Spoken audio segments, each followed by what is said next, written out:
Yeah, we have the last talk of the workshop by Professor Jayakrishnan Nair. Professor JK is a professor at IIT Bombay, Electrical Engineering. He did his PhD and postdoc from Caltech.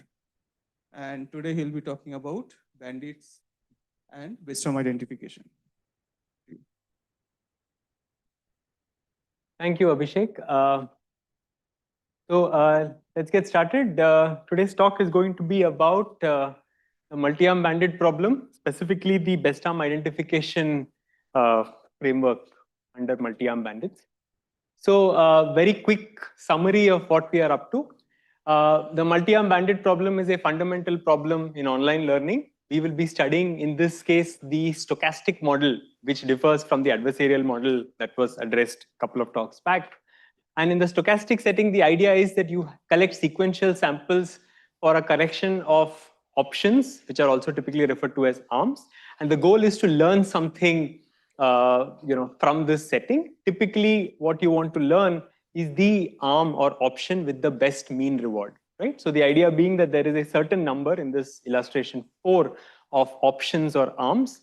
Every time you select or pull one of these, you get a random reward sample from some underlying distribution, which is a priori unknown, but specific to these arms.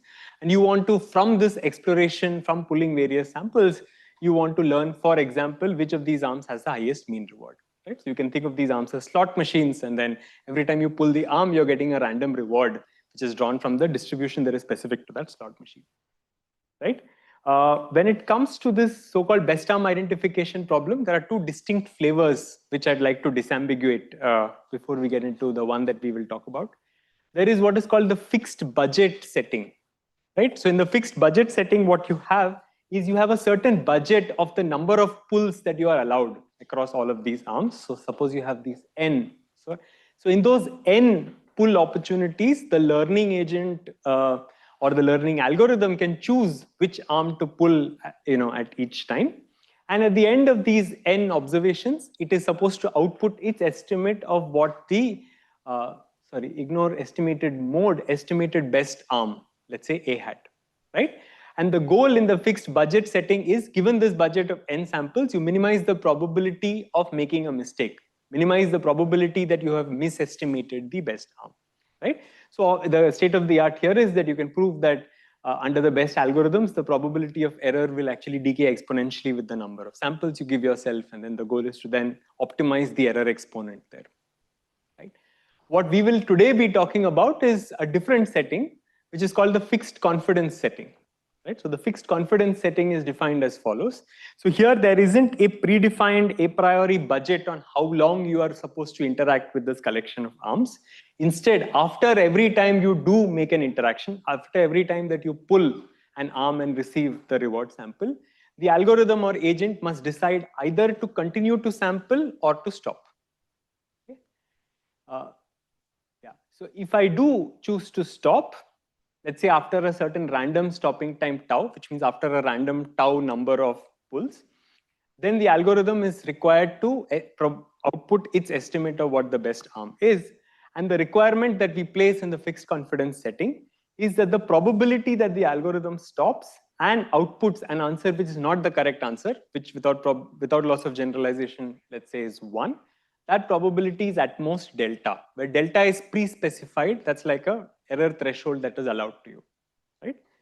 So the algorithms that satisfy this property are the ones that are of interest in this setting. These algorithms are called sound or delta PC. PC stands for probably correct, right? And the goal is, of course, to design sound algorithms with low sampling complexity, right? The number of samples is in general random. So typically the easiest thing is to talk about the expected number of samples prior to stoppage, right? So note that soundness by itself is not a particularly high bar, because a trivial algorithm that just keeps sampling arbitrarily but never stops is also sound, right? Because the soundness guarantee here is only that the probability that you stop and give the wrong answer is at most delta. Not stopping doesn't count, right? And so therefore, what you really care about, so soundness by itself is not a very high bar, but among sound algorithms, you want algorithms, for example, that minimize the expected stopping time. making the expected stopping time finite, of course, implies that you must stop with probability 1, right? Which is what a reasonable algorithm should do. Okay, so having described this, note that in the best arm identification problem, specifically in the fixed confidence setting, the algorithm has 3 distinct components, right? One of them is the stopping rule. At any point of time, given the history of the observations that I have made thus far, I need to decide whether or not to continue sampling or to stop. Okay? So that's the stopping rule. Then there is the sampling rule, which is if I do choose to continue exploring, which arm should I pull next? Right? So that's called the sampling rule. And if I do decide to stop, I need to decide, well, what is my recommendation for the best arm? So that's the recommendation rule. So there are these 3 distinct components that any algorithm in this setting must have, right? And it turns out for this problem that this is not very accurate, but broadly speaking, there are 2 categories of algorithms, right? One of them is what I would consider as confidence interval based algorithms, which I'll describe in a bit. And the other is basically centered along the lines of this track and stop algorithm, which is like the celebrated algorithm that was invented 2016 or so for this particular problem. These are 2 fundamentally different approaches at tackling the fixed confidence setting. So I'm going to talk about both of these and talk about pros, cons of both of these approaches. Okay, so let's first talk about the first category of algorithms for fixed confidence best arm identification. These are the simplest to understand and teach. These are confidence interval based algorithms, right? To set things up formally, let us assume that there are k distinct arms. Arm I has some reward distribution nu I, which for now and for simplicity, let's pretend is 1 sub-Gaussian, right? Which means it has a tail which decays faster than, at least as fast as a standard Gaussian. But the distribution itself is unknown, right? And let mu I denote the mean reward associated with arm I, right? So what is the bandit instance? The bandit instance, which basically characterizes the environment that this agent is interacting with, is just defined by the vector of distributions of the various arms, the nu I's, right? And without loss of generality, let's pretend that arm 1 is the best with respect to mean reward, followed by arm 2, arm 3, arm 4, and so on. And note that the inequality is strict here between arms 1 and 2. The strictness is required for the problem to be learnable in the first place, right? If the strictness were not there, if there wasn't a unique best arm, then the learning problem that we have set itself can be shown to be ill-posed. Okay. All right. So how do confidence interval-based algorithms work? They work, as the name suggests, by maintaining algorithm computable confidence intervals on the a priori unknown mean of each arm. So for each of these k arms, I might have, let's say, some empirical estimate mu hat 1 for the mean of arm 1, mu hat 2 for the mean of arm 2, and so on. And around these, let's say, empirical averages, I'm going to maintain essentially a confidence interval, right? In which, with high probability, I know the true but unknown mean to lie, right? And these confidence intervals are going to guide not just the sampling rule, but also the stopping and the recommendation rule. Okay. So this is broadly how confidence interval algorithms work. Let me also quickly tell you how it is that these confidence intervals could be constructed, right? For those of you who haven't seen this, this might be instructive. So for assuming that a particular arm generates samples which are 1 sub-Gaussian, you can very easily show that the definition of sub-Gaussianity implies the following concentration inequality, right? So if I give you t samples from a certain distribution which is 1 sub-Gaussian, then the probability that the empirical average from those t samples deviates in absolute value from the true mean mu by more than epsilon can be upper bounded as follows, right? It's 2 times e raised to minus t epsilon square by mu. Point being, of course, that the probability of an epsilon deviation decays exponentially with the number of samples used to generate the empirical average, right? If you just invert this concentration inequality, if I basically set this right-hand side to be delta t, I can invert this and say that the probability that the deviation exceeds this quantity inside the square root, so 2 times log 2 by delta t by t, this probability is at most delta t, right? So I can set what deviation probability I'm willing to tolerate, call that delta t, and then using that, use this inequality to construct a confidence interval, right? So what I could do is construct an interval with mu hat t, the empirical average sitting in the middle, the radius being this quantity inside the square root. And that now becomes a, my confidence interval with the property that the probability that the true mean does not lie in this interval is at most 1 minus delta t. Point being again that delta t is something that the algorithm itself can choose to specify. All right. So this interval is called the confidence interval. The lower endpoint of this interval is called the LCB, and the upper, endpoint is called the upper confidence bound or the UCB. Right. And again, it contains the true mean with probability at least 1 minus delta t. All right. So how do I do this? The simplest possible way, there are far more sophisticated ways of doing this, but the simplest possible way of setting these confidence intervals is that for arm I, set this delta parameter. Remember, once I set this delta parameter, this interval gets defined, right? I set this delta I parameter after, let's say, t arm pulls to be something like delta divided by 2k t square. Okay, delta being the prescribed error tolerance that has been given to me ahead of time. Right? Why set it in this manner? Well, it's easy to see from a union bound that with delta defined in this manner, the probability that the confidence intervals ever become invalid. In other words, the confidence interval at some point of time end up not containing the true mean. Right? The probability of that via a union bounding argument is going to be given by the summation of this summed over time and summed over arms. And this has been engineered in such a way that the sum of this is actually upper bounded by delta. Okay. So this is how one could set up these confidence intervals. If I set delta, in this particular manner, this is a very simple way of ensuring that all confidence intervals will remain valid at all times with probability at least 1 minus delta t. Sorry, 1 minus delta. Okay.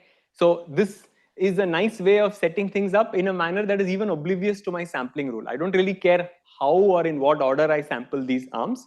If I set these confidence intervals in that manner, in a manner that is oblivious to my sampling rule, I can ensure the quote-unquote validity of my sequence of confidence intervals throughout the sequence of my plays with probability at least 1 minus delta. Okay. So on the good event, right, where this validity holds, it suffices if I ensure that I don't make a mistake. Okay, that will guarantee soundness. Right, and for simplicity, I've pretended that the arm distributions are one sub-Gaussian.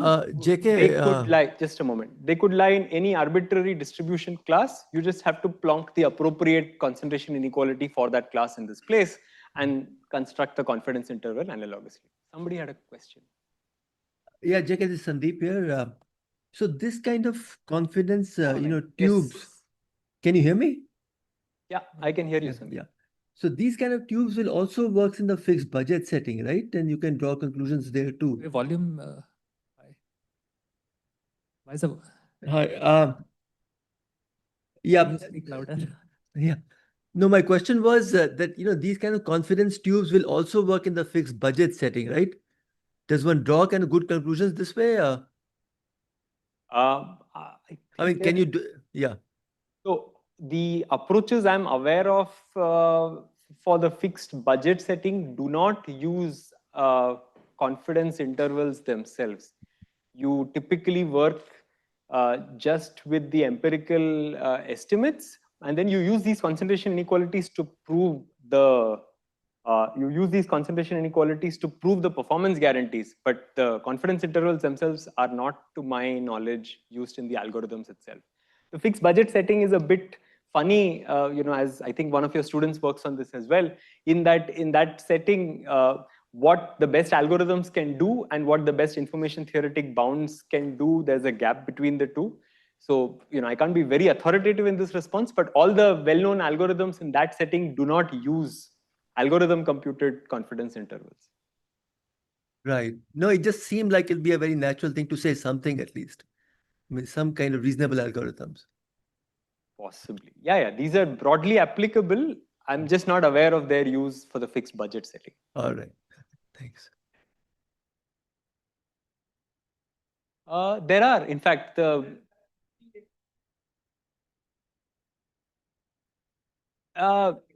okay. So the the algorithms that come closest to the lower bound is exactly what is called successive elimination. But you don't use confidence intervals there. So what you do, roughly speaking, is you break up your budget into a certain number of rounds. And at the end of each round, you basically eliminate the worst looking arms. But you don't use for example, confidence bounds there. You typically just works with the empirical estimate. Yeah, but for the worst, you have a UCB and a LCB type upper and lower confidence to say that isn't eliminated? It's not a full confidence, but you have a confidence you need a gap before you can eliminate something. Which is in the fixed confidence setting, true. In the fixed budget setting, at least the best known algorithms I'm aware of just do that. Eliminate based on the empirical average. You don't need. All right. So I was just pointing out that if you have other families of arm distributions, including say semi-parametric families of the form, say defined, for example, by a certain moment bound, right? One just has to apply the appropriate concentration inequality that is implied by that moment bound, and the same analogous construction. I have one question. So I mean that's a line crossing inequality that you want for some time, right? So can't you like tighten the bound instead of the? Oh, of course. I'm only pointing out that you said it that like way, the vanilla thing to be done. You can do things far more smartly. Even the union bounding. This is like union bounding across all times. Yeah. And all you can be smarter about. Absolutely. All right. So now let me tell you among the confidence intervals based algorithms for fixed confidence best term identification, the most, shall we say, famous classical algorithm is what is called the LUCB algorithm.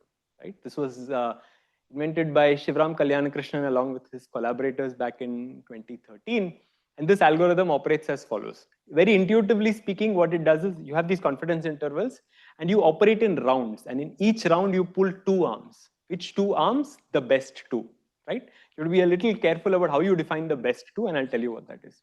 Right? So formally, I will, under LUCB, in each round, pull two arms, right? One of them being what we are calling A top. This is simply the arm with the highest empirical mean, okay? Then among the remaining arms, the arms excluding A top, I then pull what is called the challenger arm, A challenger, which gives you the highest UCB among the arms excluding A top.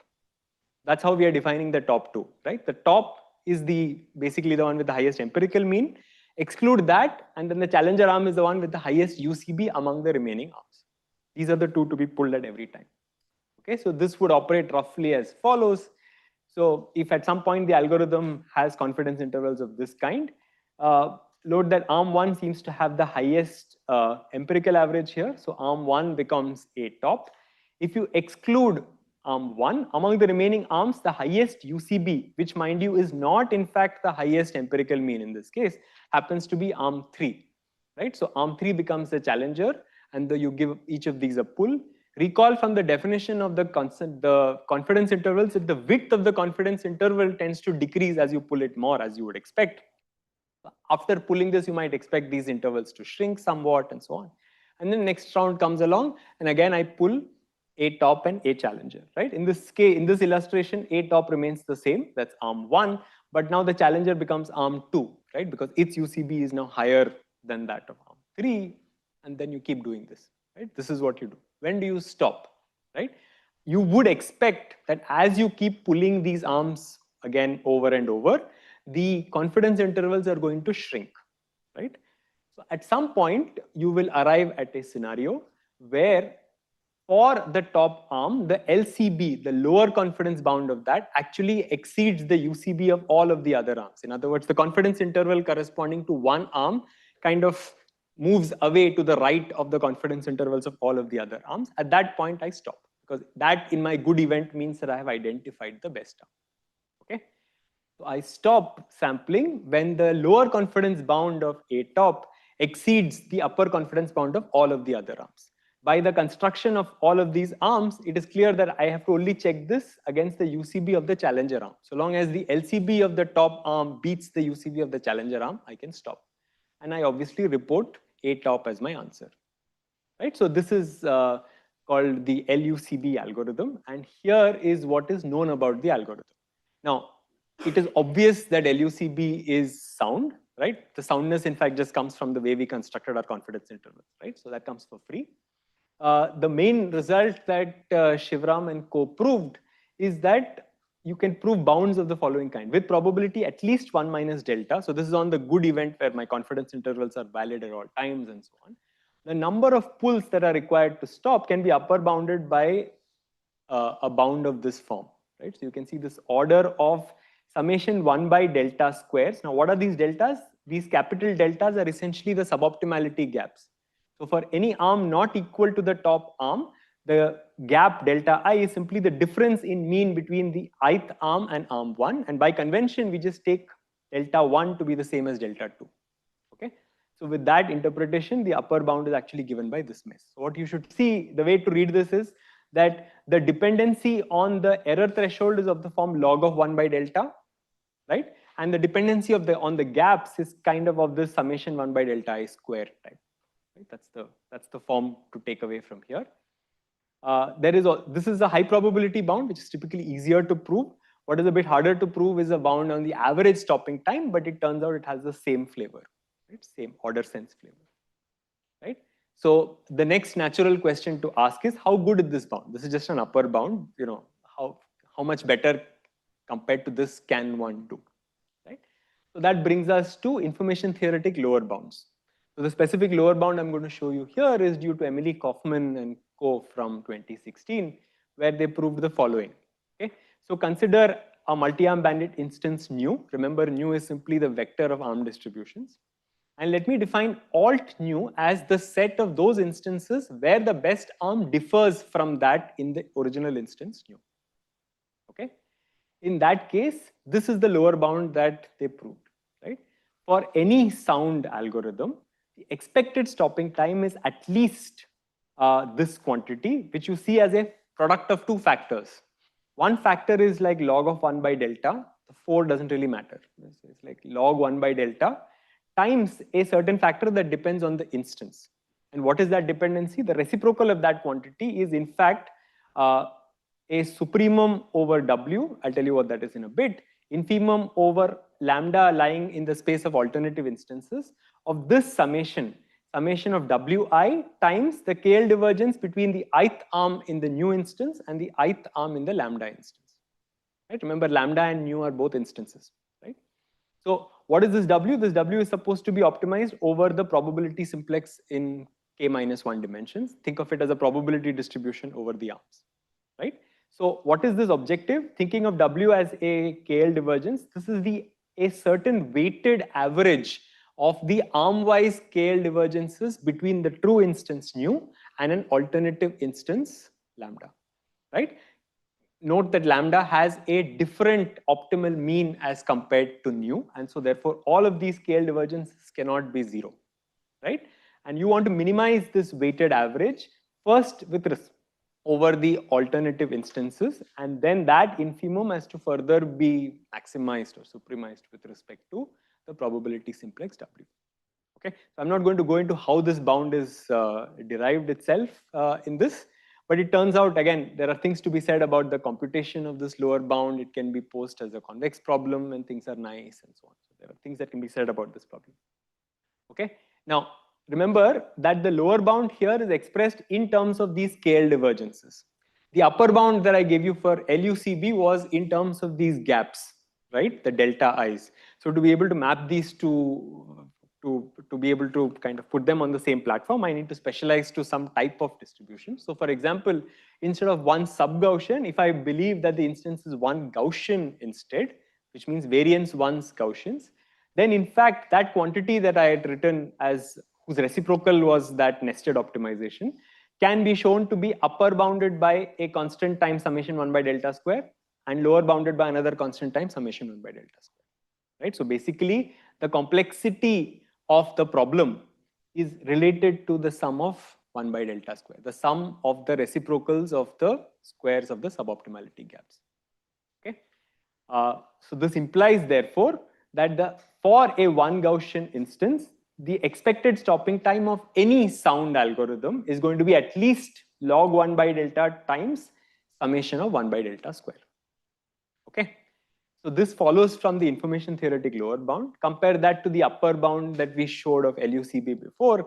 And you can see that if you squint enough, you can pretend that these two are kind of related to one another. The delta seems to show up in the same place. This looks like the dominant term because I have something like an x log x type dependency showing up here. So the typical kind of language that is used in comparing these is to say that they match in some order sense modulo logarithmic factors and stuff like that, right? So there is at best a loose tie between the kind of upper bounds for these best known algorithms and the information theoretic lower bounds. Okay. So this is one type of algorithm, which is like what I would consider the state of the art among confidence interval based algorithms. Now let me give you a flavor of the other style of algorithms, which kind of was originated by this track and stop algorithm by Kaufman's group back in 2016, and subsequently many folks, including Sandeep, have worked on generalizations of this idea, right? What is interesting about this particular algorithm is that unlike LUCB, this one is by construction seemingly motivated directly from the lower bound. So you are coming up with an algorithm design which is seeking explicitly to match the information theoretic lower bound. I mean, I'll try to motivate that a little bit. So remember, this is the lower bound that we had. Now it turns out, if you prove this, it's actually very easy to see that the W, the weight or the probability distribution that actually attains the outer maximum here, it turns out that to match this lower bound, you want the pull fractions of your algorithm to basically match this. Remember, this is a probability distribution, which means that you want to say that the fraction of pulls associated with various arms for an optimal algorithm should basically be given by this. This is the wish list that you get when proving the lower bound, to say that at every point where you have an inequality, if I were to seek an equality, what should I do? It turns out this is what you should do, right? But of course, you can't do this. Even if you had a solver into which this can be pumped in, you don't know the underlying instance, right? So therefore, you cannot solve this. So instead, what track and stop does is to sample instead in a manner that seeks to track the distribution corresponding to the estimated instance, right? So you estimate the parameters of the distribution, right? And you solve this optimization for that estimated instance. That gives you a probability distribution. And then you're going to sample various arms trying to track this particular probability distribution, right? You need to do some additional things to make sure that this works. You need to include what is called forced exploration, which is to say that as time goes on, all arms should accumulate an unboundedly growing number of pulls so that law of large numbers kicks in and so that these estimates will in fact converge, right? So typically you will bake some sort of a forced exploration aspect to say that, okay, by time t, if there is any arm that hasn't received square root t number of pulls, we'll pull that first, right?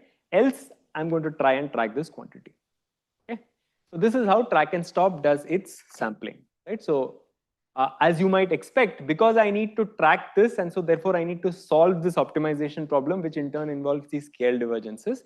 This is best suited for parametric distribution families, right? Unlike confidence interval based algorithms, which could work with non-parametric families, right? Here I need it to be with parametric families.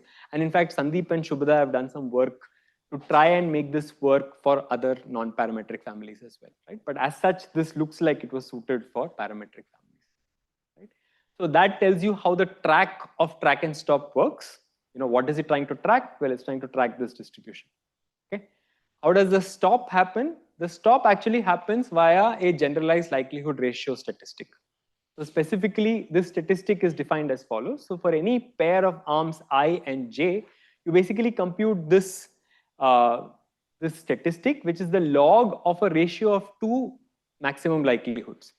So the numerator is the maximum likelihood of all of the observations that you have made thus far, maximized over those instances where arm I beats arm j.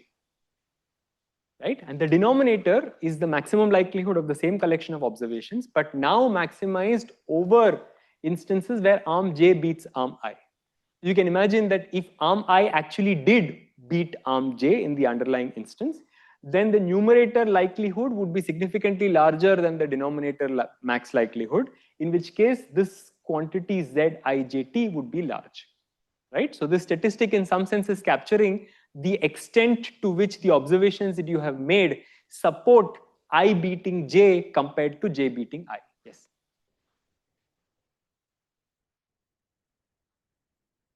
Is over the parameters of the parametric family. Exactly. Yes. Right. So, which is also why this is best suited, because you're doing a likelihood maximization. It works best if you're working with a parametric family. Right. Right. So this is a generalized likelihood ratio statistic. Generalized in the sense that you're basically, so this is a composite hypothesis that you're actually doing. Right. You're not doing this on a particular instance, but rather you're optimizing this over a class of instances where a certain arm beats another arm and so on. So it's a generalized likelihood ratio statistic, which, as I said, captures the extent to which the data indicates that I is better than J. Okay. So you compute these, and when do you stop? Well, you stop when one arm seems to beat all of the others to a suitable margin. Right? So specifically, you stop when there is some arm I such that this quantity Zijt crosses a certain threshold for all j not equal to I. At that point, you stop sampling and obviously recommend arm I as the estimate of the best arm. Right? So this is how track and stop does its stoppage. Again, as was just mentioned, this kind of likelihood optimization works best for parametric distribution families. Okay. So what is it that is known about track and stop? First, well, for a suitably defined choice of threshold on the GLR statistics, it can be proved that this algorithm is in fact sound. And in addition, what is promising is that this algorithm, coming from the fact that its design is actually motivated from the information theoretic lower bound itself, allows a clean apples to apples comparison with the information theoretic lower bound, albeit in the asymptotic regime as the accuracy parameter delta goes to 0.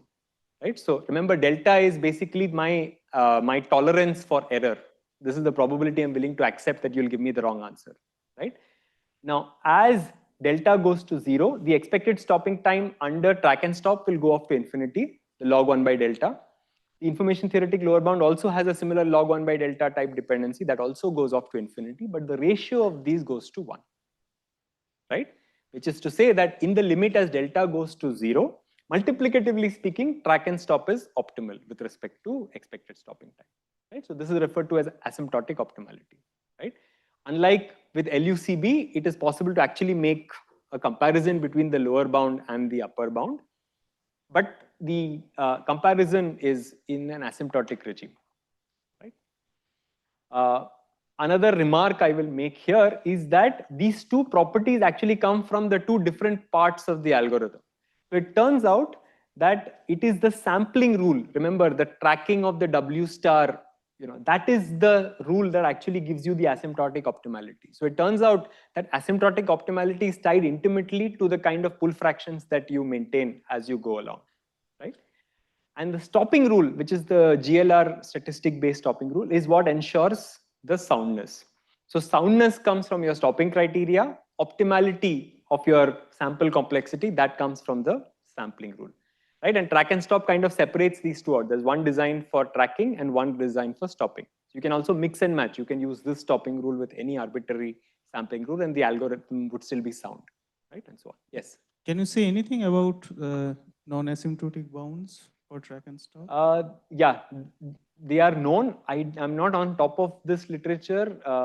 Yeah, I can point you to some of this stuff later, but yeah, I don't know the best summary of what's available. All right. So to summarize, here is where we are. We talked about these confidence interval based algorithms. They are broadly applicable in that they can be applied natively to non-parametric families. Like I want to deal with heavy tail distributions that have variance upper bounded by 10, right? So that's a non-parametric family defined by a certain moment bound.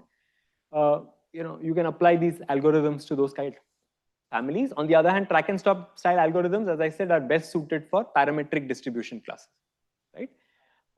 Yes. Yes, this is true, but in practice, it just assumes those. So we built a system with my folks where we actually use track and stop to optimize CDN caches in production. So in Apache servers. Okay. You just pretend that it's just pretend it's Gaussian. It's not. It's discrete, but who cares? Okay, quadratics we know how to solve. We built it and it works. Okay, and it basically how the Hong Kong data center should be optimized will be different from how the Dallas data center should be optimized. So yeah, it's a sitcom. If you want to see the details, it's in sitcom 23. Very cool. Thanks. It's Aditya group and Gopalan. Aditya Akela and Ramesh Sitaraman, who's the chief scientist at Akamai. So we worked with them. Fantastic. Okay, great. Thanks. All right. Sorry, can one develop negative results to say that this can be quite bad in some cases? I guess that question is addressed to Sanjay. Yeah, I mean, Sanjay, if you're going to Right. assume Gaussian, then you're kind of, you can be maybe even arbitrarily bad sometimes. This is a record I can say about what I actually. But if you look at what the baseline was before it was built, anything would be better. Okay. Okay. I'll talk to you after how it really happens in practice.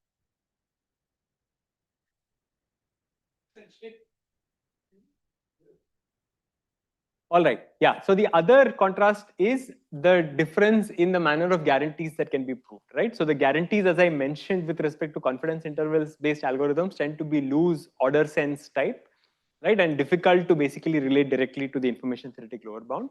Whereas in this case, you get, in the case of track and stop style algorithms, you get a very clean relationship between the upper bounds and the lower bounds. Okay. So you see these two kind of signs. What we basically try and do is ask the question, can I actually get more interpretable guarantees for confidence interval based algorithms in the asymptotic regime as delta goes to 0? Right? So that is the question that I will address in the remainder of this talk. This is based on a paper that appeared earlier this year in AAAI. So let me quickly remind you what LUCB does. At any round T, it has these confidence intervals on all of the arms, where the radius of the confidence interval has this general structure, like log 1 by delta divided by the number of pulls until that time of that particular arm.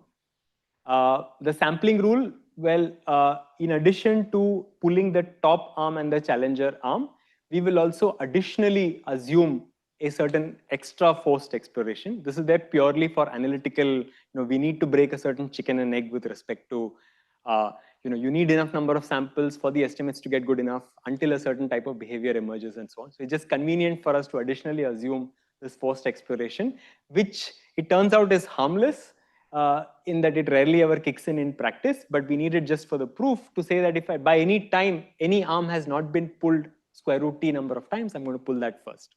Okay. And then, of course, I stop, as I said before, when the LCB of the top arm actually beats the UCBs of all of the others, right? So what is the intuition of this in the delta going to 0 regime? Remember, as delta goes to 0, you are going to sample for longer and longer. Your stopping time is actually almost surely going to go off to infinity. All right. So here is how we want to think of LUCB in the particular asymptotic regime. We want to view this on a single sample path. Okay. Imagine that the sample path runs forever, and then I want to have different copies of LUCB running on this sample path, running at different choices of delta. Okay, how do we achieve this? Well, the sample path is essentially just defined by a sequence of an infinite sequence of samples for each of the arms, right? And now for any delta, what the copy of LUCB running at that delta is going to do is basically just read off from that table going from left to right, right?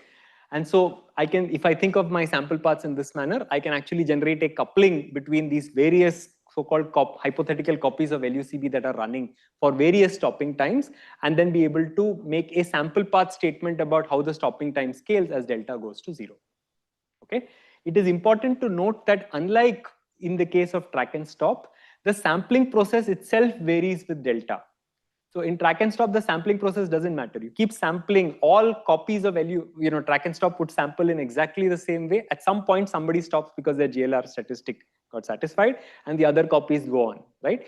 With LUCB, the sampling itself changes, right? Because the confidence intervals have this delta aspect picked in. So it's a slightly messier coupling that we work with, which is one of the issues that we have to deal with. Okay. So what is the intuition now?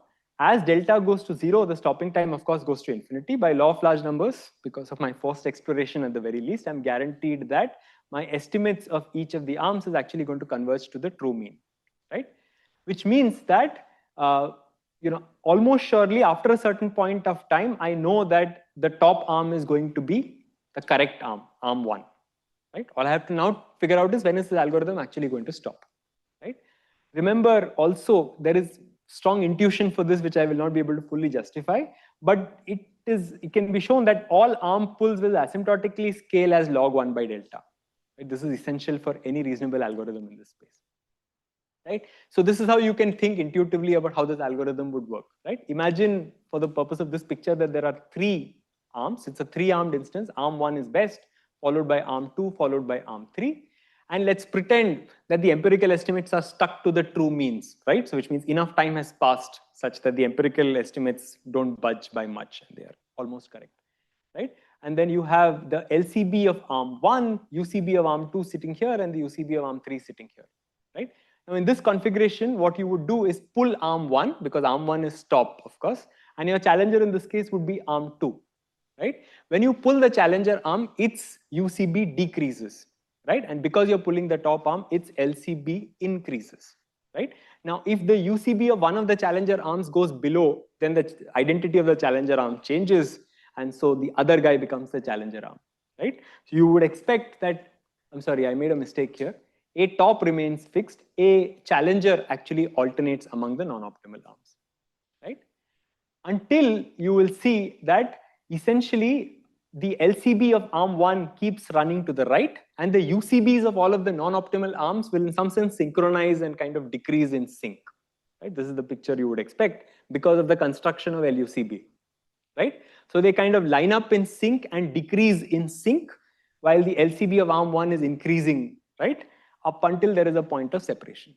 Right? And this is kind of what in a fluid sense would happen if LUCB was to run forever. And at termination, you will have that the LCB of arm 1 is going to be at a certain point, and that is roughly going to be equal to the UCB of all of the other non-optimal arms. Right? So this is what you expect, and it is exactly this intuition that we basically formalize as part of this paper. Right? So I can also intuitively run you through what the asymptotic complexity is going to look like.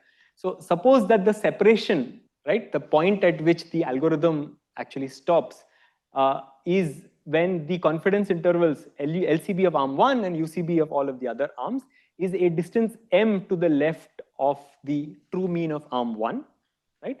Then I also know the distances of all of the others, right? The point to make here is that the m itself is invariant to delta. As delta becomes smaller and smaller, the m remains steady. What changes is the number of pulls it requires to actually get the UCBs and LCBs to this level of thickness, right? And so now you can do a simple back of the envelope calculation. Remember, after a certain point, the top arm is always going to get pulled, right? Because the top arm is going to be the true best arm. So asymptotically, that top arm will get roughly half the number of pulls, right? And how much do all of the other arms get? They get a certain number of pulls that is dictated by how much distance there is between their true means and this separation point. Right? That comes from the fact that the radius of my confidence interval scales in this manner. It is log of 1 by delta divided by the number of pulls. Right? So what is the ratio of these pulls going to be? It's going to be related in proportion to the square of the distance between the true mean and the separation point. Yes.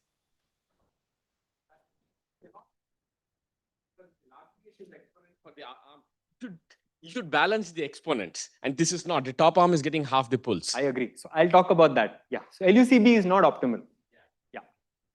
All right. So and now the fact that the pulls of all of these arms must add up to the stopping time, which in turn is which in turn is twice the number of pulls of the top arm, basically gives me a characterization of the asymptotic scaling of the stopping time, and also a characterization of this quantity m, the distance of the separation point from the true mean of the best arm.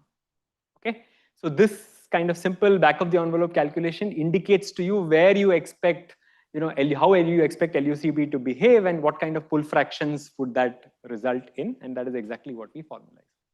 So what we prove is exactly what I reported before, that under LUCB, almost surely, that's a typo. Instead of t, it should be tau. The lim sup of the stopping time divided by log 1 by delta is upper bounded by 4 by m square, where m is basically given by the solution of this. Moreover, we are also able to prove that the pull fractions, remember, as delta goes to 0, my stopping time goes to infinity. So the number of pulls of arm j at the time of stoppage divided by the stopping time. So that's the fraction of times arm j was pulled until stoppage. That in turn also converges to the limit as expected, half for arm 1, and this quantity that depends on the distance of the true mean of that arm from the separation point for all of the remaining arms. Right? The key challenge in proving this is, of course, the fact that as delta scales, my coupling does not maintain the sampling of LCB across these various deltas. The sampling changes ever so slightly. Right? So all of the steps in that intuition are exactly what we have to prove. After a certain point, almost surely you will have that a certain property would get satisfied. Then after a certain point in the future, I expect a certain alignment to hold. And then after a certain point in the future, I expect the separation to happen. Right? So essentially, it's by formalizing the intuition from the previous slide that we get this. And this is a statement about the almost sure scaling, which is easier to prove. An identical scaling can also be proved for the expected stopping time. So just ignore the almost surely and replace the numerator here by the expected stopping time, and the same result holds. Actually, if I may ask, I didn't understand exactly what is the coupling that you construct. Can you say that again? I didn't understand how you construct the coupling between the different deltas. Right. So what you do is basically pretend that there is a matrix of, so let's pretend that there are just 3 arms. So this is arm 1, arm 2, arm 3. I'm going to give you, let's say, sample 1 for arm 1, sample 2 for arm 1, this sequence, sample 1 for arm 2, sample 2 for arm 2, and so on and so forth. Right? So this table basically defines my sample path. Right? It gives me a sequence of realizations of rewards. So you should think of the ith entry of this particular row as being the reward you would get when you pulled this particular arm the ith time. Right? So once I've defined the sample path in this manner, different copies of LUCB, so to speak, at different deltas will pull out of this table at different points of time. But nonetheless, I can talk about the stopping time of every copy on this sample path parameterized by delta, right? Which is implicit in statements of the. Okay. Right. So corollary of that, remember that we wrote this in terms of M, and M in turn can be determined purely in terms of the suboptimality gaps. Well, what we can prove is that that upper bound can essentially also be upper bounded by 12 times summation 1 by delta square. Right? So the M is after all dependent on the deltas. So the dependence on M can be bounded in terms of this. Okay. Now, remember, I talked about the lower bound. So for one Gaussian instances, remember that for any sound algorithm, the stopping time is at least 2 times summation 1 by delta square. Sorry, this should be delta I square into log of 1 by delta. A corollary of that is that asymptotically, the expected stopping time under LUCB is at most 6 times information theoretic lower bound. Right? So it's not 1. But you're paying a universal constant, right? The constant is not instance dependent or depend on the number of arms or something of that sort. Okay. So this is what we can say about LUCB. We also analogously analyze a variant of LUCB that we call LUCB greedy, right? So the idea behind LUCB greedy is as follows. Instead of sampling both of these top and challenger arms, I'm going to just sample one of them. The idea being that my goal is to eventually, decrease the separation between a certain LCB and a certain UCB. So instead of pulling both, let me pull that arm, which will give me the most amount of reduction of this gap, right? That is what I will do. I will greedily sample that arm among these two, which will give me the maximum shrinkage between the LCB of the top arm and the UCB of the challenger arm.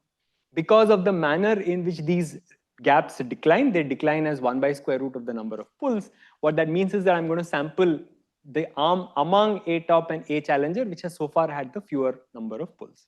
This is LUCB greedy. This admits an analysis very similar to LUCB.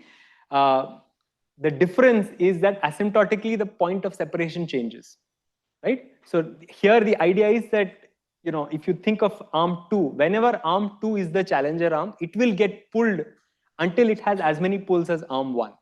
Right? So asymptotically, I expect arm 1 and arm 2 to get roughly the same number of pulls. So the separation point of this algorithm is now midway between the true means of arm 1 and arm 2 rather than skewed towards arm 1. Right? That's the only qualitative difference between these two algorithms. You get similar analysis, similar scaling for expected stopping time. The difference being that with the upper bound that you get here, we can prove that the expected stopping time under LUCB is at most 4 times the information theoretic lower bound.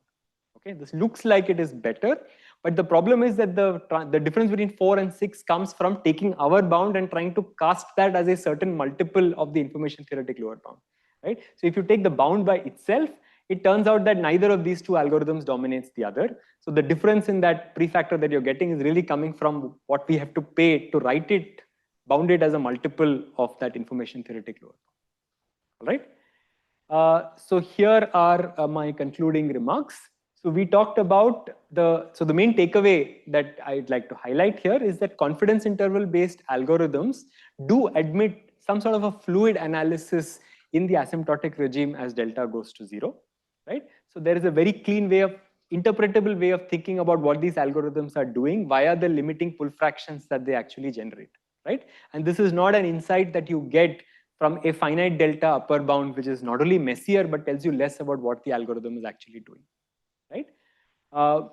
This machinery, we demonstrated it for these two algorithms, LUCB style algorithms, but they can be used to analyze, not only analyze, but also design other, confidence interval based algorithms as well. And I'll say a little bit more about that in a bit. And finally, this is just based on a first order analysis, right? We're just basically doing a law of large numbers, fluid analysis throughout. You should be able to get finer, pre-limit results by doing some sort of a second order analysis here as well, which we have not yet done. Okay. Final remarks. This is related to the remark that Sanjay made. It turns out that to be optimal depends primarily on what kind of pull fractions you manage, right? How it is that you're doing your sampling is what matters, right? So the point is that if you go back to the information theoretic lower bound and you do some KKT conditions and so on, if you translate that down to confidence intervals, at least in the Gaussian setting, it turns out that the alignment of UCBs of non-optimal arms at the time of separation is actually the right thing to be done, right? Both LUCB and LUCB greedy stop, right, at a point where the UCBs of all non-optimal arms are aligned with the LCB of the top arm. Where they differ is basically the point of the separation, and that point of separation essentially determines that gives you 1 degree of freedom. What fraction of pulls do you give to arm 1, right? The residual kind of fractions are automatically determined by my alignment requirement. So effectively among all these algorithms, right, where you have this alignment of LCBs and UCBs, you only have 1 degree of freedom, which can be thought of as the fraction of pulls that arm 1 obtains. Now, if you compare this to the information theoretic lower bound, right, Kaufman's bound, it turns out that LUCB undersamples, LUCB undersamples the optimal arm, right? And LUCB greedy actually oversamples it, right?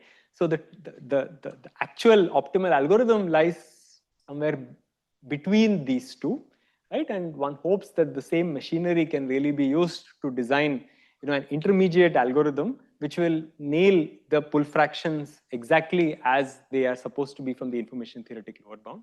And that would let you prove, an asymptotically optimal confidence interval based algorithm rather than, optimal up to universal constants as we have so far. Okay. So I will stop here. I think we have time for a couple of questions.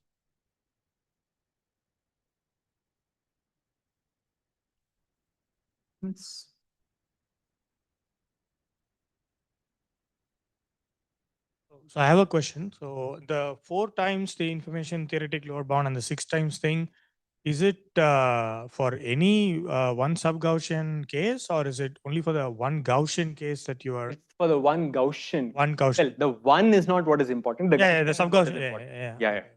Because the lower bound is in terms of KL divergences, the upper bound is in terms of gaps. Something very similar can be said, for example, for Bernoulli bandits and stuff like that, right? So some clean parametric family you should be able to compare.